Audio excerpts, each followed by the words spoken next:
So may hapon work update napayhag na tong payag-payag nga diri gid kay sa bungtod. Actually musaka unta ko unya action magkurog ang tuhod oy habog-habog man gini siya napansin ninyo no na kita sa bungtod kayo.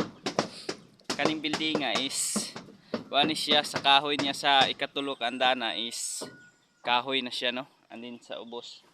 Mao pa na ang iyahang cement. Anin ato ano siyang i-flooring diring dapita. Grabe kurog ko dire oh. Kada mulihok lagi ing kuan mulagirit. Action ko gunit sa kahoy oy.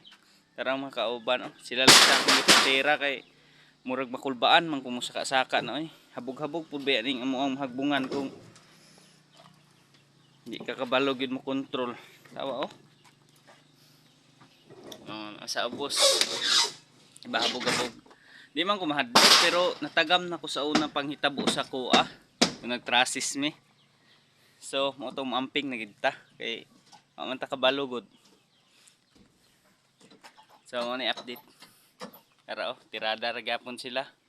Niya ako, igor nang kumudawat-dawat sa ilahang kahoy nga makuha dito sa taas. Dilira ko sa ubos. Pero kahoy rapod lagi. Kudla kayo ba?